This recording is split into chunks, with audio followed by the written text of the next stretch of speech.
Good morning, everybody. Stu Smith here going live. Hope you guys are well today. Happy Monday. Happy post-Thanksgiving.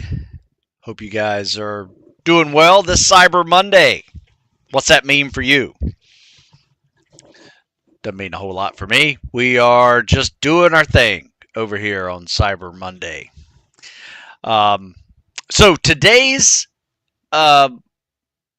introduction before we go into the live Q&A part, I'm just going to talk about adding workouts. Probably one of the easiest ways to screw up and get confused about how to train after your sport, or you're in a sports season, or even in the off season required to do in-season, out-of-season workouts.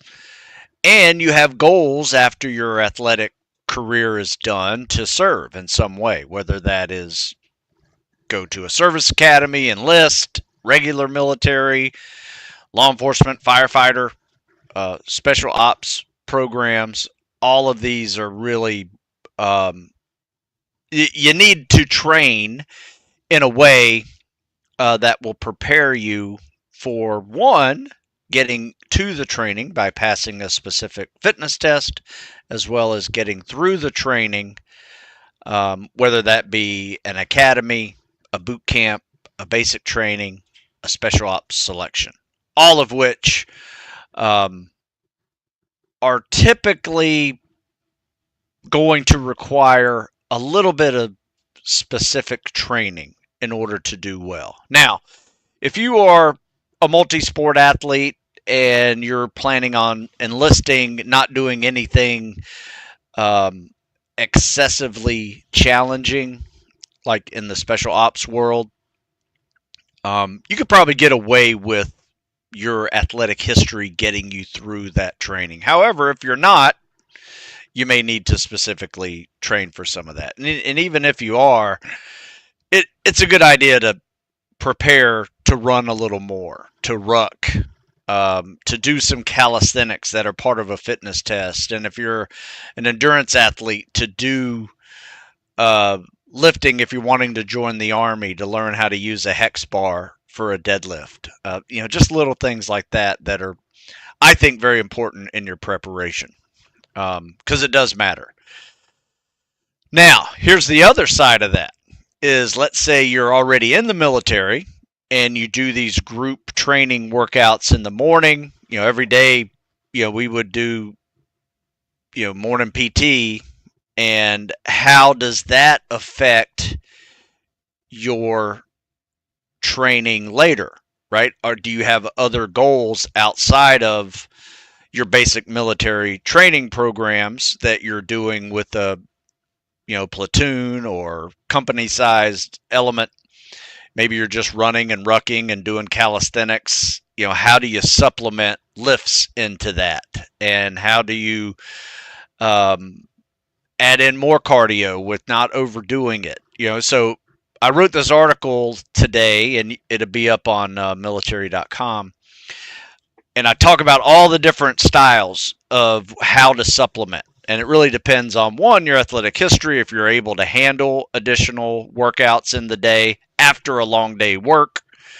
And if you see a need for adding new activities. So let's say, for instance, your group PTs aren't very challenging.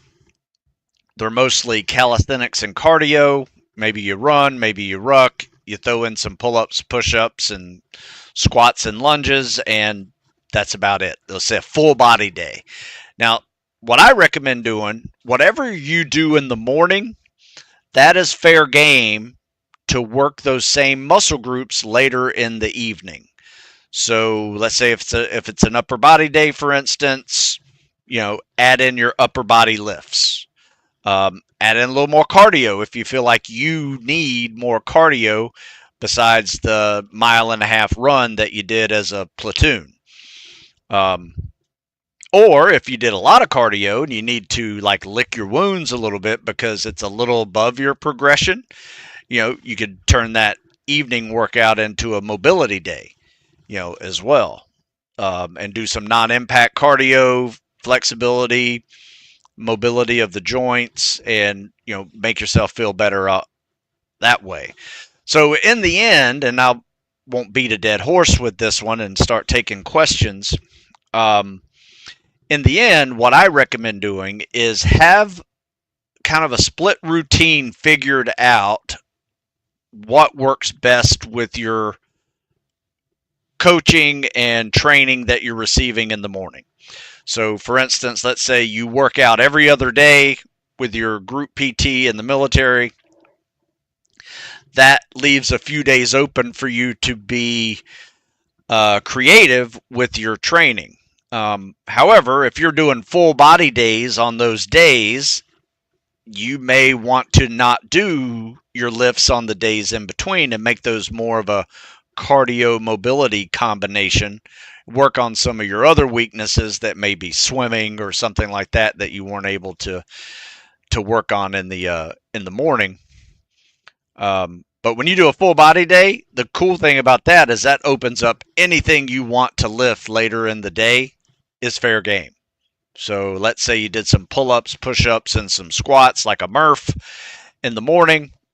Now you got, you can do squats, bench press, pull downs, rows, deadlifts, whatever you feel like you want to do. Now, as long as you understand and know what's happening the next day, like next day might be just a cardio day. You may go for a long run, maybe go for a long ruck. The thing that you don't want to do is lift that next day or the day before you're going to be doing all these leg exercises. Next thing you've done 3 leg days in a row, and you could have prevented that and had a little bit better recovery, legs not feel so beat up, especially if you're doing practice tests and just assessments of yourself. You never know, company may throw a 2-mile timed run in and your legs are beat up for 2 days in a row of legs. So that's where you have to get creative. So you have to consider your recovery, especially when you're doing 2-a-days. That doesn't matter if you're a athlete who has service dreams after your athletic career, or you're in the military already trying to prepare for a future selection down the road. You will need secondary workouts. However, it depends on where your strengths and weaknesses are and just how tough some of these workouts are. My advice some days is just don't do a second workout. Actually recover and be ready for tomorrow's morning's workout. And then see how you feel. So anyway, full article with some details in there, just kind of get you, I have these rules that I follow when I'm creating workouts that are secondary and supplemental in nature to already decently tough workouts. Is rule number 1, repeat what you did earlier that day. Just discussed that. Try adding an evening mobility to your day is rule number 2. Rule number 3, try sports, but be careful. If you think you need just a little bit more, try competing in something. Do some, soccer, basketball, intramural leagues somewhere, rec leagues. They're quite social. They're a lot of fun. You could also compete in triathlons, running races, or powerlifting. All of those are great supplemental things to do, but you still need to be careful when you are adding some of those activities to the end of your day. Extra workouts may also mean extra food. You may see if you're doing a double workout in a day after a long day's work, you may be burned out. You may need some extra fuel because of that. And, not only top of that, you need to really focus on food, hydration, electrolytes, and sleep. Anytime you're doing 2-a-days, pursuing recovery at its most optimal levels is an absolute requirement. Let's see what others. I think I hit all the other ones. More cardio. You can add more cardio. You can add more lifting. Just be smart about it. Yep. So anyway, a lot of ideas here for you. It'll be up on military.com later today. All right. So let's see what we got here for questions. Looks like got a few over here on Instagram. Let's see. Jägermeister says, what is your opinion on training, running, weightlifting, and barefoot shoes? Shoes with very thin soles. Well, I love them. I got a pair right here called the Zero Shoe. I will be honest with you, though. I lift in these. I do all kinds of movements in them, mobility stuff in them. But if I run in them, I'm either on sand, grass, turf. If I'm on concrete, I'll run in my my On Clouds. They're just a little thicker. For a 200+ pound runner, unless they get rid of concrete, I'm probably not going to wear my barefoot shoes to run in. So, trails, dirt, grass, beach, all those are really good places for me to run in barefoot shoes. But concrete, not for me. Some people can do it. I'm just not one of those people. So that's my opinion on that. Let's see. I'm about at 80 push-ups and sit-ups on the PST. Really want to break 100. Do you still recommend your boot camp method or any other methods I should try? I do not recommend the boot camp method. I recommend the once a week you do a max rep set workout. Now, you do 2 other workouts during the week that can be sub-max effort, like pyramids and supersets. But once a week, like save it on a Saturday, for instance, after maybe 2 rests of your upper body days. And try to get like 100 pull-ups, 200 push-ups, 300 sit-ups in as few sets as possible. Right? And right now it may take you, say, 6 sets, right, to do that. And you can throw in a quarter-mile run every set. So max rep pull-ups, max rep push-ups, max rep sit-ups. Or do it in PST order. Push-up, sit-up, pull-ups, run a quarter mile. Come back, pull-up, or push-up, sit-up, pull-ups, run a quarter mile. How many sets does that take to get 100 pull-ups, 200 push-ups, 300 sit-ups? And your sit-ups you have to be timed on. You can do a minute pace drill. So I try to get, if I'm trying to get 100 sit-ups in 2 minutes, I'm going to do 50 per minute. So if you wanted to, you could make, as long as you can maintain that pace of 50 per minute, I would say keep going. So if you can do 75 in a minute and a half, that's a good way to break up that into 4 sets. If you can do 4 sets of 50 on your push-ups, that's 200. If you can do 5 sets of 20 on your pull-ups, that's 100. Right? So between 4 and 5 sets is kind of our gold standard, so to speak, on that workout. And I promise you, if you do that for about a month, maybe 6 weeks max, you'll go from 80 to 100 and even 20. Let's say you're stuck at 12 or 15 pull-ups, you'll be at 20 just by doing that workout once a week. But you still need 2 other upper body workouts during the week. PT pyramid, supersets. In fact, I wrote it in a workout, in a particular workout week. It's called 3 favorite workouts to help you crush your PT test. Check this out. I'll put it in the comment section over here on YouTube. I'll plug it since you are asking from Instagram. I'll post it over there on Instagram. But here's the deal.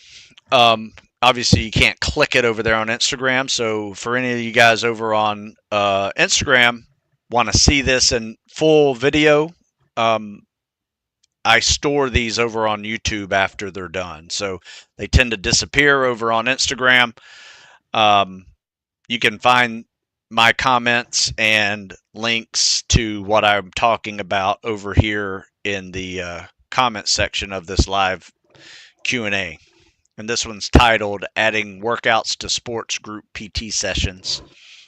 And it'd be the latest live. I do these on Mondays and Tuesdays.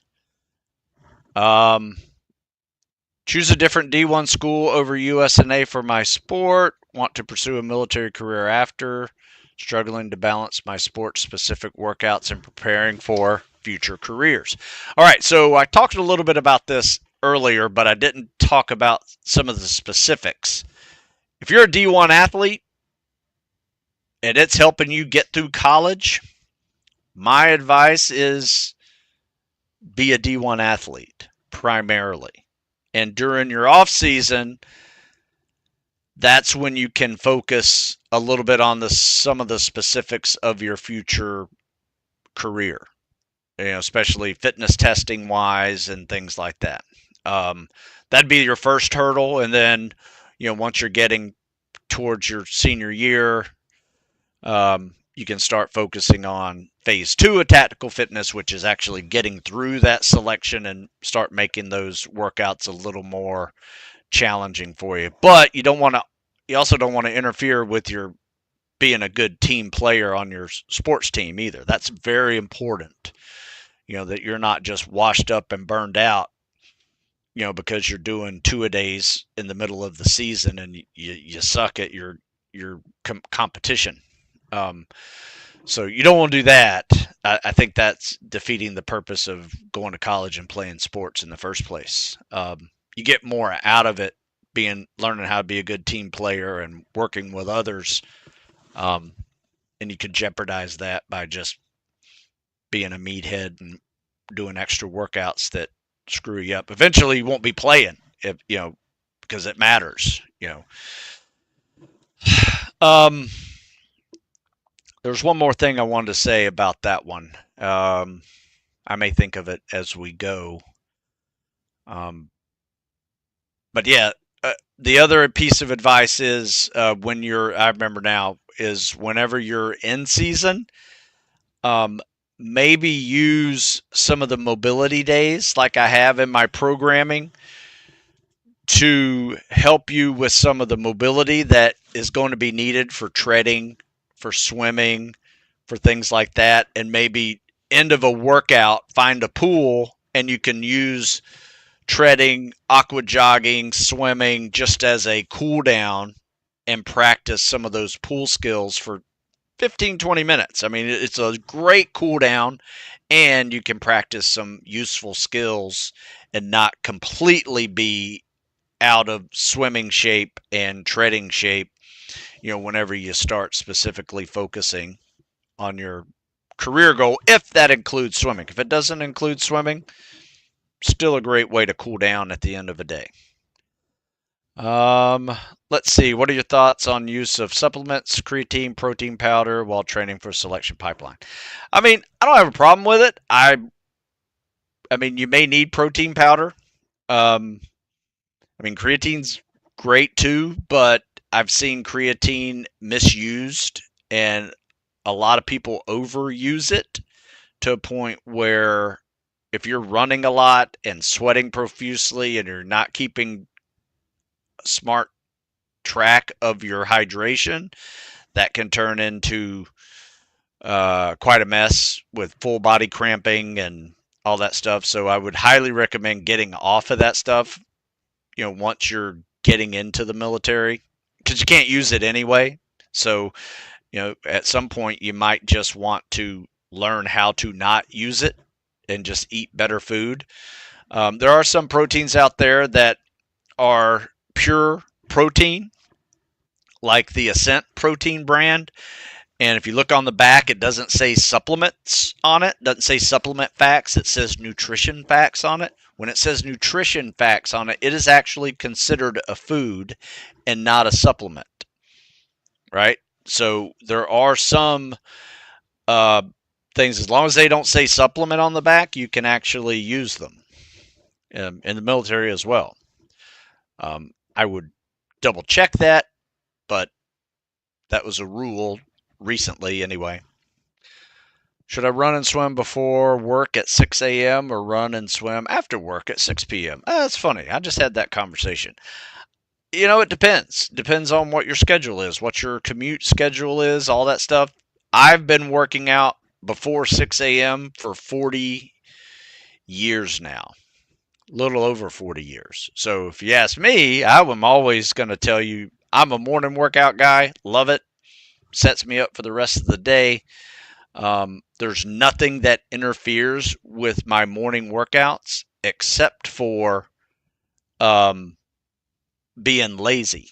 And that's one of those things that I think is awesome because you can work some mental toughness with it at the same time. I will say this though, 6 p.m. usually for me, and as you age, other things in life get in the way. It might be an extended work hour. It might be family commitments. It might be other things. It might just be dog ass tired after a long day. You get hung up in traffic and you miss it by 45 minutes. And do you still do it? So there's a lot of little things that for many people compete with the 6 p.m. hour versus the 6 a.m. hour. Not much competes with 6 a.m., be honest with you, or earlier. All right, let's take some more questions over here. Got some questions over here on YouTube. Tom, I have a 19-year-old visiting, and he is enlisting in the Army next year. I showed him fitness test on Go Army. With all the recent changes to the test, which of your books would you recommend for him? He wants to go airborne too. Yeah, all of my books are updated for the most recent fitness test changes in the Army as well. I would show. Oh, look at that. Got it right here. Boom. Army PFT workout. Got it. So it's going to be part of, even though it says PFT, it's updated for both the PFT and the CFT, as well as rucking, which is a good stepping stone for rucking. And if you want to go airborne, there is an airborne program on my page as well. So there you go. What's your advice to people who want to start working out, but they're older and have never really worked out or done sports before? Well, I have multiple books that programs that you could use. In fact, if you go to Stu Smith Fitness, in fact, let me just show you. If you go to the website, let me see where I am here. I don't think I'm on it. Come on now. Where are you? For some reason it doesn't seem to be popping up. All right, so let me just show you this. So, wow. Okay, that's really screwed up. It would be nice if I could just show you instead of just walk you through it. Okay, here we go. Now, you guys can see this over here. I got military, special ops, police, firefighter, general fitness. You go in the general fitness section, you see a couple of things. Ageless athlete, that's my latest program, fitness over 50. Depends on how old they are. You see this one that says calisthenics and cardio. That has a beginner and intermediate and advanced phase in it. Ageless athlete is very similar, except for it has some weights in it. Fitness foundation, rebuilding the fitness or foundation. Tactical fitness over 40, that's a good one. Circuit training 101, that's a good one. These are all beginner guides. 90 days, time to get to work. There's a 90-day fitness beginner program. So these are some of my beginner sections. So that's where I send most people. However, I do have some people that say, you know what, I don't want to follow a book. I need more personalized coaching, and that's where the online coaching comes in. In fact, a lot of people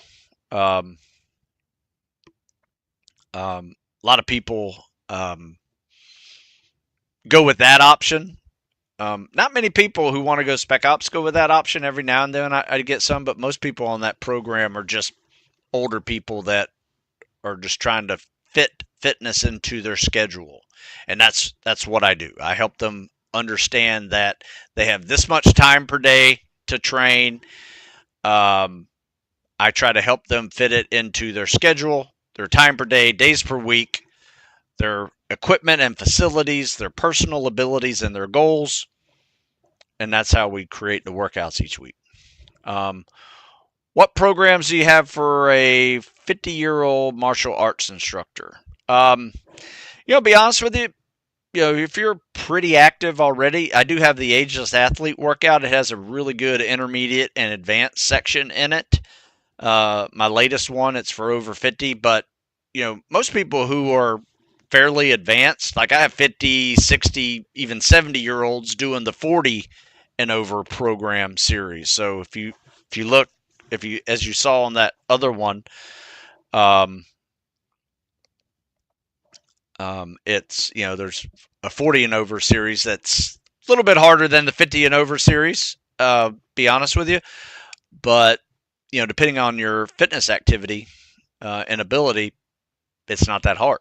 So 40 over and 50 over, both of them have some good intermediate advanced programs in it. And if you like calisthenics, the calisthenics and cardio is a really good one. It's got a great intermediate and advanced workout in it. In fact, the advanced workout is really good. A lot of young people do it and crush any fitness tests that have calisthenics and cardio built into it. Pull-ups, push-ups, sit-ups, running, swimming even is in there. Let's see here. Can you be a SEAL with heart problems? Not that I know of. Part one, you're asking about the workout book. Now, I wouldn't get part one. If you're already fairly at part one is the beginner. Part two, taking it to the next level, is, well, that's kind of intermediate. Part three is called Ready to Compete for the Tactical Fitness Over 40. And part four is fitness training for the athlete over 40. Yeah, tactical fitness for the athlete over 40. That's the advanced one. And those were what I did the year I made that. Are you able to do a podcast with Sean Ryan? He's a SEAL YouTuber. We would love to hear your stories on this show. I've reached out to Sean, and Sean, we've talked. I think we talked once or twice before. Yeah, I'd go on his show. I think he's great. I go on anybody's show. When people ask me, I'm like, yeah, sure, let's do it. I think it's fun. All right, let's see. What other questions? Yeah, if you bought one, I'll just exchange it for you, send you a different one. But read the description before you buy things. Come on, man. It'll tell you it's for beginner and broke dicks. All right, let's see. Couple questions over here. Today I got the worst workout. Moving out of and into a house on a hill. I'll definitely be doing mobility day tomorrow. You know what? I think, be honest with you, some of those are some of the best workouts because they show you where you could be focusing more on, right? What I mean by that is if you move furniture from a truck into a house or both, from a house into a truck back into a new house, you will see at the end of the day where you probably need to focus on some of your training. Maybe it means adding deadlifts or kettlebell RDLs or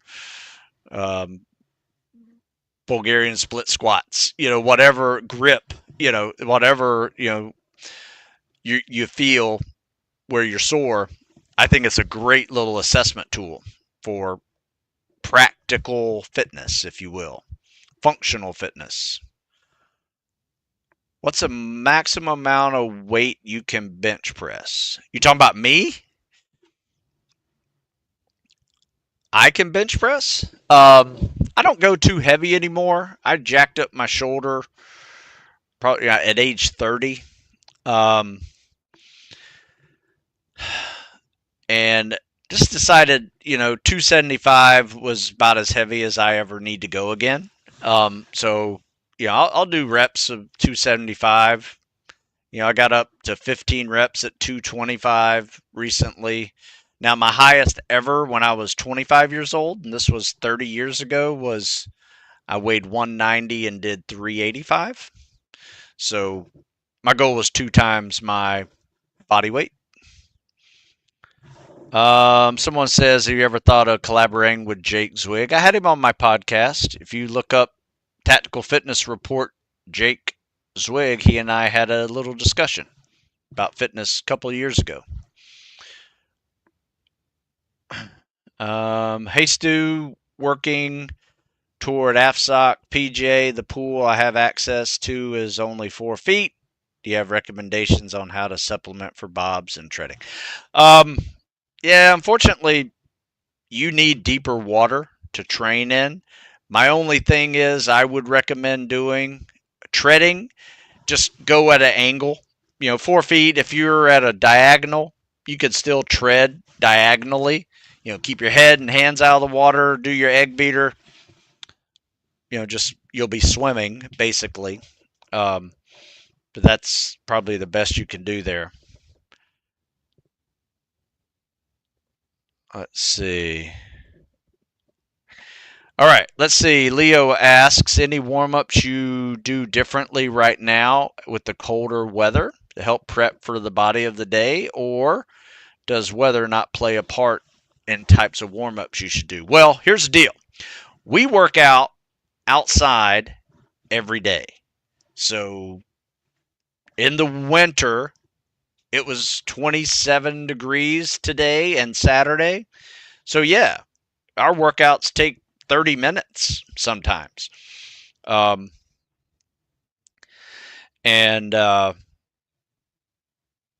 need it. And in fact, when we're lifting, we'll even continue to do some little cardio in between sets just to stay warm when it's that cold outside. But here's the beauty about working out in the cold. Guess what?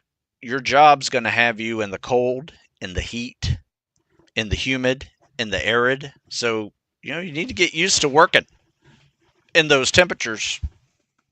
And we're lucky here in Maryland. We get a little bit of everything. Like right now, it's kind of dry, but it's cold. In the summer, it's hot and humid and get real sweaty. So, yeah, definitely. Our workouts take longer. In fact, we'll do what I call the half pyramid warm-up. So if we're doing legs, like today our warm-up was we ran today and did some hills. But before we did that, we went from 1 to 10 on a squat pyramid with a 100-meter jog in between. So you do 1 squat, jog 100 meters, 2 squats, jog 100 meters. And after 5, you still go 6, 7, 8, 9, 10. So you get 55 squats and about 1,000 meters of running mixed into that warm-up. And towards the 7, 8, 9, 10, the last 20 yards of that jog turn into like a dynamic stretch where you're doing leg swings, butt kickers, just little things to dynamically stretch you for the rest of the workout. And then we jog a mile, and then we start running harder and hitting those hills, sprint up, jog down type of thing. And by that time, we're warm. We're ready to push the distance, push the speed, push the weight. If we were doing a leg day, we would do the exact same warm-up and then go do legs. Have I heard of Deep End Fitness? Oh, yeah. Yeah. Follow them on Instagram. Let's see. Interesting. Good morning, Stu. How long should it take someone realistically to go from 27-minute 3-mile run to less than 20-minute 3-mile run? 6'2", 215. Well, right now you're at like a 9-minute mile and you're trying to get below a 7-minute mile. So that's two faster than, or that's more than 2 minutes per mile. You got to drop off your pace. So typically going from 9-minute mile to 8-minute mile, not that hard. You could probably do that in 4 to 6 weeks. But you need to start learning how to run an 8-minute mile. That means your quarter mile intervals are 2 minutes. Your half mile intervals are 4 minutes.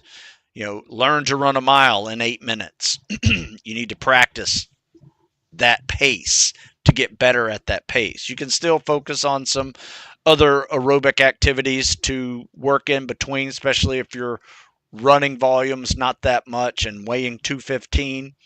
At 6'2" is probably not a big deal, but you could probably be a little lighter, be a little faster. If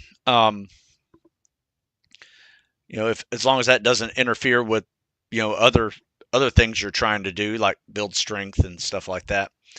One other thing too is like if you're trying to improve your running that much, go from a 9-minute mile to a sub 7-minute mile, is I would lay off the heavy leg lifts during that time, because it's really hard to improve your leg strength and improve your running pace at the same time. So that's why we break it up in the year. That's why we do fall winter lift cycles that don't have improvements in running built into them. Our spring summer cycles do. Like our spring summer cycles have running progressions in them. And both speed and distance. So be smart. Understand that some components of fitness don't work well together. The ones that work real well together are your speed, your agility, your power, and your strength all work well together. You can put grip in there as well. The other ones that work well together are muscle stamina and endurance, and that's endurance of any type. Run, swim, bike, ruck. And then muscle stamina is light weights, sandbags, high repetitions, though. Very high repetitions, active rests. Those are the type of things that you're looking for, when you're trying to build muscle stamina and endurance at the same time. Those work real well together. What aspect of your SEAL training or missions made you question your limits the most? Good question. I think just about every day of SEAL training makes you question your limits a little bit. Now, there's not a thought of quitting there. It's just you got to get up and you wonder what they're going to do with you next. And if your body's going to handle it. So it's maybe nothing like questioning my own like psychological and emotional limits. It's more like, will my knees handle this next event, without being in pain, or shins, or, whatever. So, you really just kind of pray you don't get injured, be honest with you. It's stupid injuries like rolling an ankle or hitting your head. Sometimes that happens. But I think that's the biggest one. Your biggest question going into anything is my body going to perform like it should? And a lot of times it's beyond your control. It's pure luck that you didn't get a concussion from taking a boat over the rocks, or you didn't roll your ankle when you stepped in a hole. Things like that happen. Good question, though. Made me think. Just started prep for my first half marathon. Do you think it would prepare myself well for the 12 weeks to buds? I'm also currently taking swim lessons.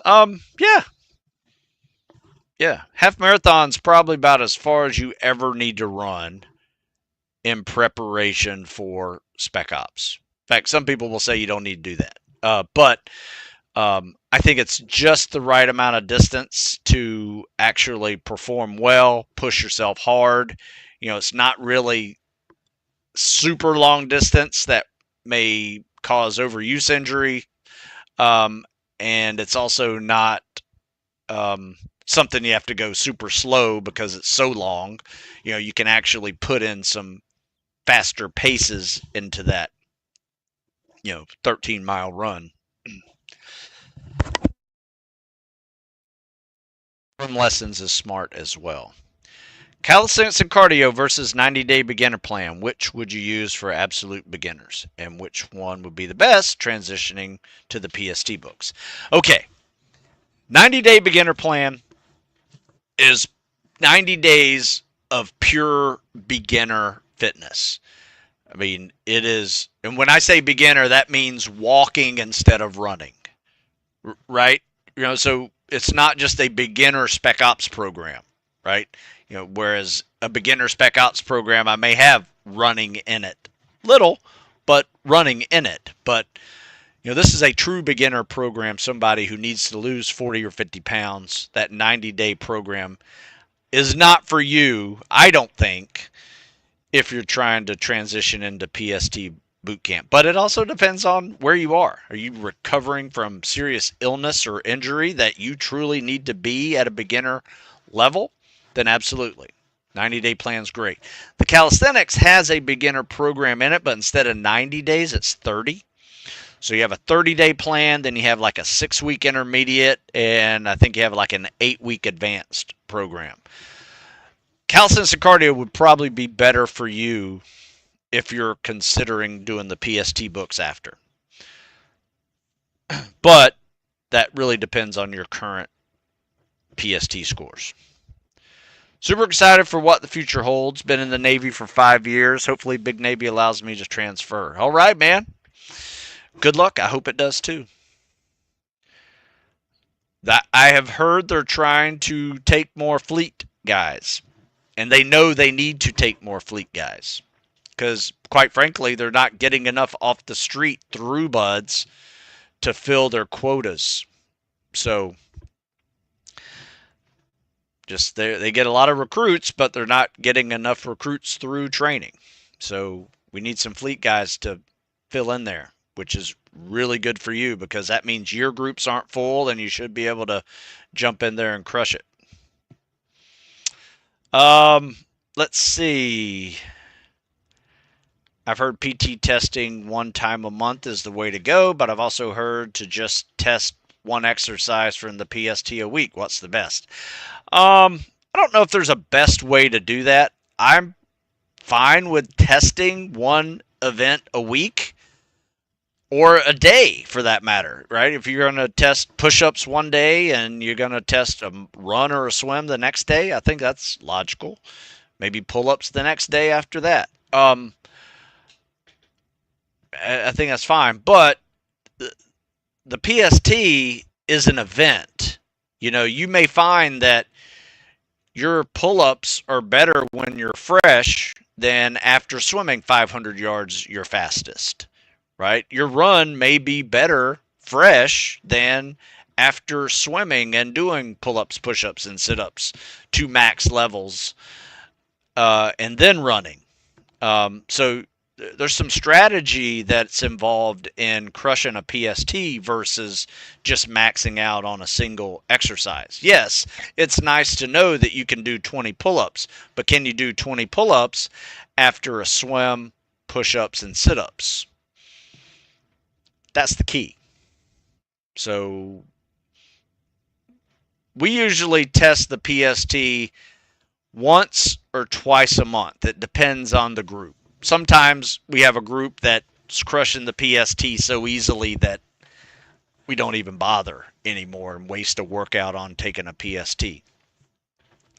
But sometimes we get some new guys that need to take it, and we need to assess them and see where we need to focus on and things like that.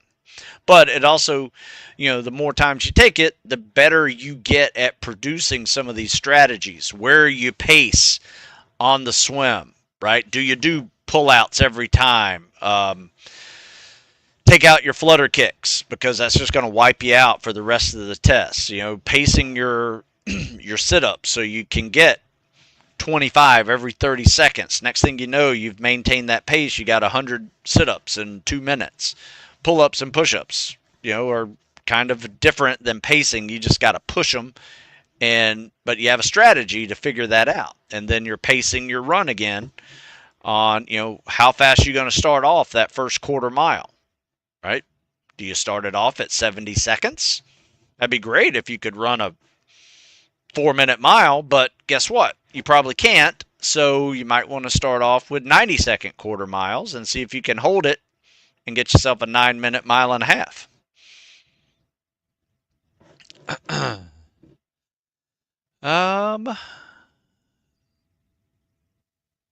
Yep, not a problem.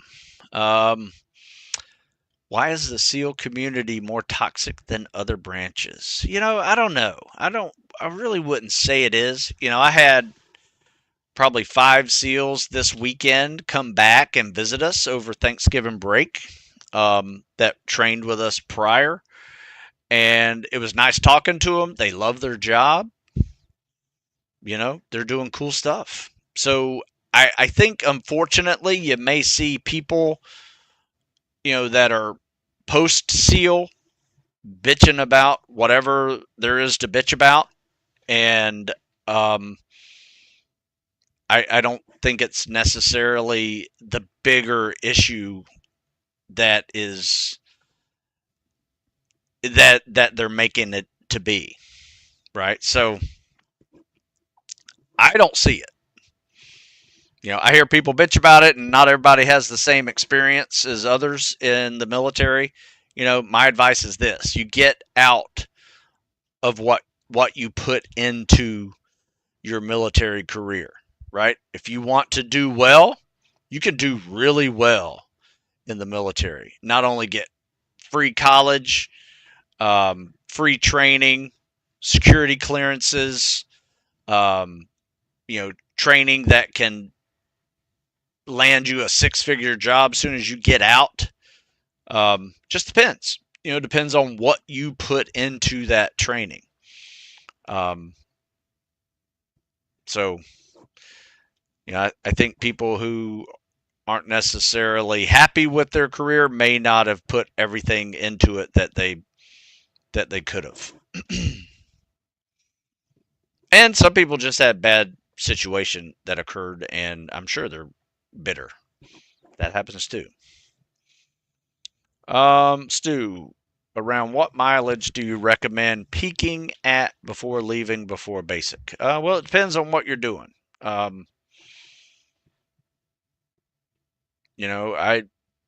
If you're doing something in the spec ops world, I would say you need a solid foundation of running and rucking, especially if you're going Army or Marine Corps. You need to add more rucking. That can be anywhere from 30 to 40 miles a week.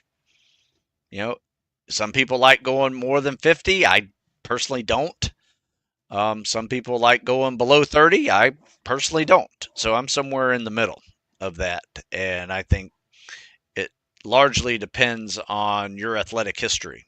Like if you spend a lifetime running a lot, you probably don't need to put in that many miles before you go. You're already good at running. You can handle the running volume. You can handle the durability that is required of running. But if you're new to running, you may need to build yourself up to handle more running, and that may take more time.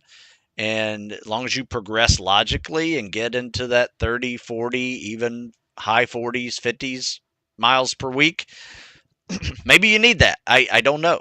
I've seen people over 50 miles a week not make it through. I've seen people under 30 miles a week make it through. And I've seen people over 50 miles a week make it through. And I've seen people under 30 miles a week not make it through. So, in the end, does how much you run really matter? That's the question I'm asking you. Because I've seen people all over the running spectrum make it and not make it.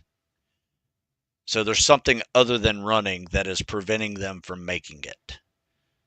So don't let running and swimming be your only thing that is guiding you with whether or not you're successful in your preparation. You need to just get good at everything. You get good at running, good at swimming, good at load bearing activities. That means strength and durability. And you need to get good at calisthenics and high rep calisthenics and overall work capacity so you recover fast and get ready to do it all over again. And handle the cold and handle negative feedback coming your way. If you've never failed at something before, guess what? You're going to fail at BUD some way, or any spec ops training for that matter. They're going to find a way to see how you handle failure. And do you get stronger after you failed?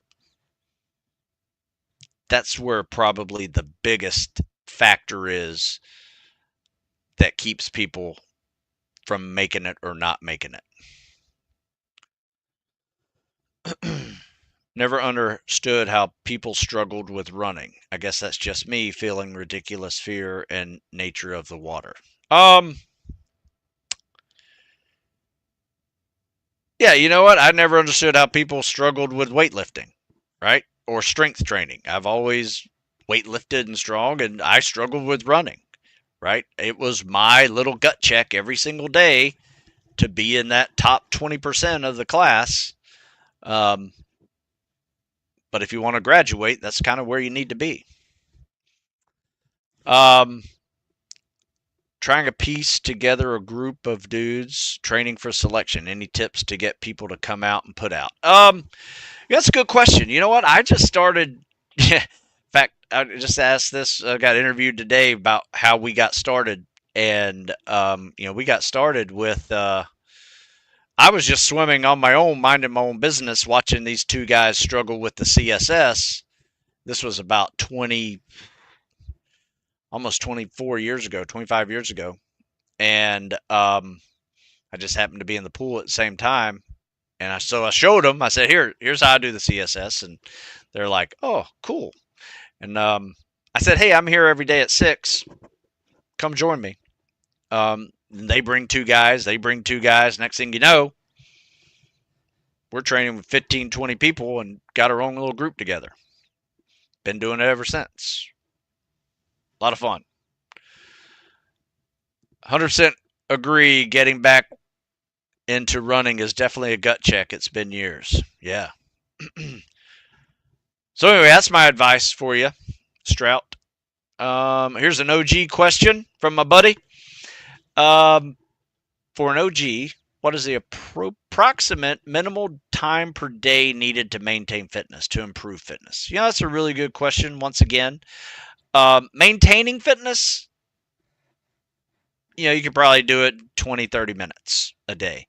I think to improve in your fitness, it also depends on what do you mean by improving, because, the more in shape you are, quite often, and depending on the activity you're doing, you may need to invest more time.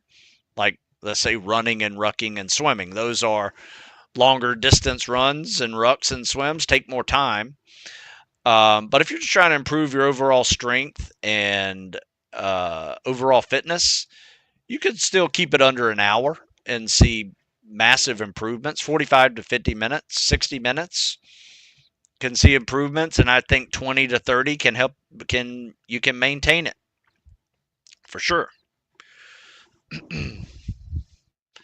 All right, good questions today. I appreciate these. I'm going through all these questions, make sure I didn't miss any. If I did miss some, just send me an email, stu@stewsmith.com. Happy to happy to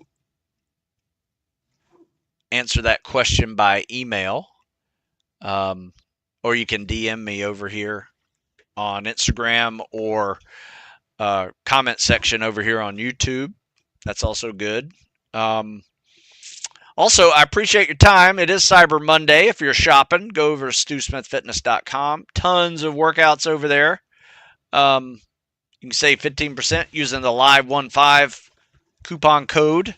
I'm also offering online coaching. It's free for the rest of the year, and your week one won't start until January.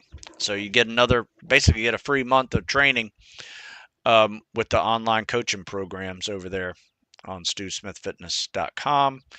Let's top it off with one last question. Alpha LOL says, can I maintain if I stop running? Okay. Can I maintain if I am still doing HIIT?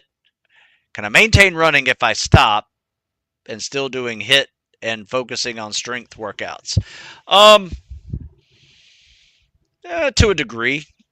I mean, you'll have some cardio in there, but I mean, if you're trying to pass fitness tests that involve running, about the only way I've seen people do better or maintain their running by not running is figuring out a really challenging cardio activity that you can do. Like if you're doing HIIT and you do some Tabata intervals, maybe might be able to keep it up, but you also need some aerobic activity in there. Some people are able to do it, some people aren't. You know, personally, I'm one of those guys that, you know, if I look at weights, I can get stronger, right? If I don't run for a week, it is like I've never run before in my life, is what it feels like when I start running again. So I think, you know, some people are just the opposite. You know, they can not run for a long time and still run 5-minute miles, right? It's just part of their body. You know, whereas if they don't do pull-ups or, you know, heavy weight training, you know, they see a loss of gains and mass really quickly. So everybody's a little bit different. So that's why my answer is it depends quite often. It really does depend on your athletic history, your work ethic, your goals, your current fitness level. You know, all of these questions I can start and answer with it depends. So Anton, not sure who you are, but I did not serve in the Marine Corps. I was in the Navy and I was in the SEAL program when I was serving in the 90s. So it's been quite a time since I was serving. But all right, let's end on that one. Guys, I will see you tomorrow. I have some videos to show you guys tomorrow on the combat swimmer stroke. Send some combat swimmer stroke videos if you want me to critique them. Happy to do that. And I'll see you tomorrow. You guys have a good one. Happy Monday.